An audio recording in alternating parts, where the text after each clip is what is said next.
Hey guys, thanks for tuning in. If this is your first time tuning in, please click that subscribe button down below. And remember, likes go a long way to help support the channel.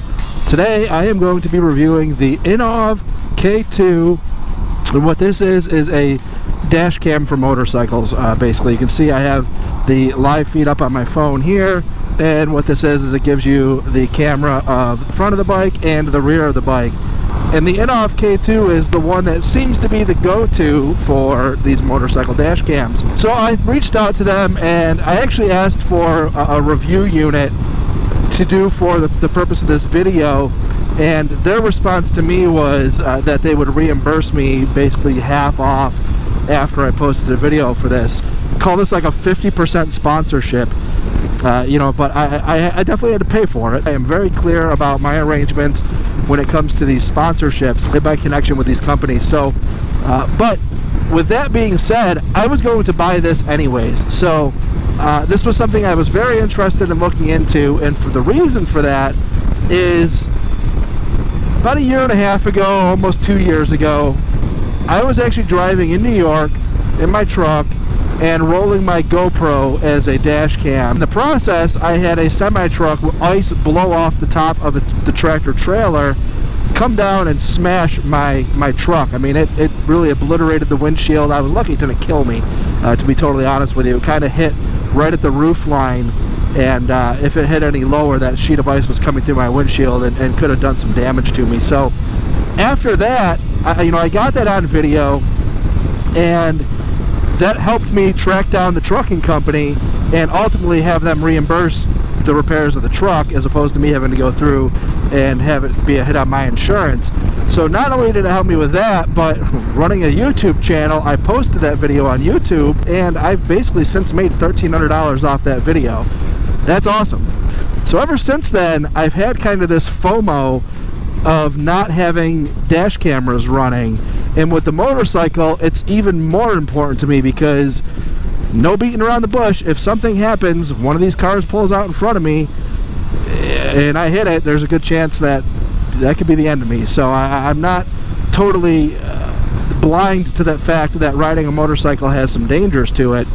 So for me, this FOMO of not recording while riding is pretty big. I don't want to have to record every one of my rides with the GoPro. It's just kind of annoying, to be honest with you. If I'm not cutting a video that I intend for you guys to watch on my channel, I don't need the whole setup. I don't need the microphone. I don't need two cameras, and it's just kind of a process that I prefer not to have to do every time.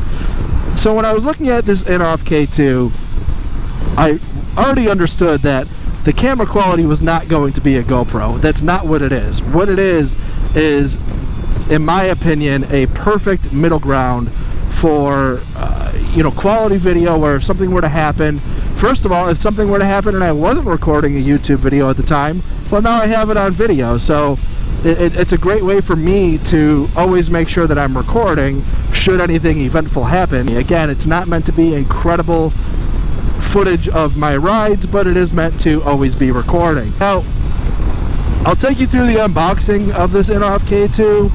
First things first, this is one of those quintessential Chinese products, and I say that with respect. It's also one of the only products that I could find that existed that would do what I'm looking to do. So there's nothing wrong with these Chinese products whatsoever, so long as they're quality products. But when you open the box, you get kind of the same presentation that you get with what I would call things off of Amazon that kind of fall under this category. It's cut into some nice foam, it's protected, the fit and finish on the product, it's passable, it's nothing that you're going to write home about, but it is a quality aluminum enclosure on these cameras. The actual recording device itself is actually much higher quality than I would have thought that it would be, and I was really impressed with that. So the overall build quality for this camera, I'm going to give it an 8 out of 10. I think it's really better than what I would have expected, to be totally honest with you. The bracketry and stuff is something that I think maybe could be a little bit better, but ultimately the cameras are good quality, the wiring is good quality. But installation of this thing, and that's going to be bike specific. First of all, every bike is going to have easier ways or harder ways to run cables, hide cables, and how anal retentive you're going to be about doing that. For me, I am extremely crazy about making sure that everything is hidden. I hate being able to see aftermarket stuff. So I mounted the front camera right on the inside of the right fork. This little bolt for the headlight assembly was just a perfect spot to put the camera, and it's centered pretty good. I like its location. It'll stay there. The rear camera, I spent a good 45 minutes probably trying to figure out where I wanted to put that camera, how I was going to rig it, and then I just all of a sudden dawned on me that I have this license plate frame that has some screws in it, and I could just mount it behind there. So I actually double stick taped it and just put it right behind that plate frame.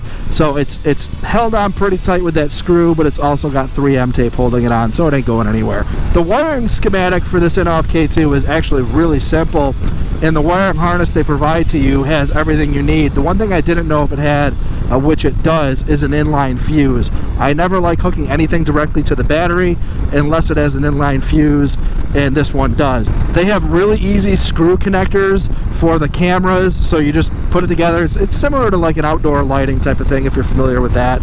Really simple setup. Then it's just really just trying to figure out where to put everything. And if I had a street glide or a road glide, there's like a bazillion places in the fairings to hide everything. But with my Heritage, there's really nowhere to hide anything. So the only place I could find was basically the battery compartment. This is where, like, working on your bike and doing stuff on your own, you have like these brain fart moments. And I tell you, what took probably an hour and a half of my 3.5 hours of install was wrestling, trying to get that control module for the recording device in the fuse box side. I wrestled with this for way too long, way too long. And then, right as I was wrapping up, it was like, you dummy, on the right side of the bike where the battery box is, there's just a ton of room. And I don't know why I didn't think about it. To be honest with you, it was because I had a long day at work, trying to scramble and do this all before I lost daylight, and simply not thinking. So just think this stuff through. You can save yourself an awful lot of time. Work smarter, not harder. And I got it all together. Now we'll get into the video quality. The video quality of this camera, it's acceptable. I'm not going to say it's a GoPro. I'm not going to tell you that it's going to be a camera that you can motor vlog with and that your viewers are going to watch it and go like, wow, that's really incredible. The daytime footage, it's good. If something were to happen, you can see it. I'm recording it. It works out well. The GPS, it works. So again, this camera setup for 2 cameras for the price you pay for it, in my opinion, very worth it. Camera's always rolling, you're getting what you need, and the footage is very good for what it is. The way that I like that I set this up on the bike is that if I tap the brake, you can see the brake light up. So, and the camera, basically, if something were to happen, you'd be able to tell, was I hitting the brakes? Was I not hitting the brakes? Kind of a cool little thing. That is kind of a nice custom dynamics thing with that light being visible from the side. You can see that. Now at nighttime, the cameras, they're okay. Are you going to get really incredible footage at night? No. But you're going to get passable footage. If something were to happen again, you would have a record of it. It doesn't totally blur out, but it does have issues with, you know, darker exposure and a little bit of a lighting artifacts off of street lights and stuff like that. So I think that's to be expected out of a camera system like this, is that nighttime is probably going to suffer a little bit, but in my honest opinion, it actually performs better at night than I thought it would have. So I am really happy with its nighttime quality as well. So I would definitely recommend this. Again, this was something that I was interested in. They didn't reach out to me. I reached out to them because I was going to buy it anyways. So again, if you're looking for something that is going to record your trip all the time, I would highly recommend this camera system. As always, you can find links in the description down below for more information on this product. And again, I thank you very much for watching. If this is your first time, please click that subscribe button down below. And remember, likes go a long way to help support the channel. I will also be doing an update on this Innovv K2 system, more of like a long-term type of thing after I've had it on the bike for a few months.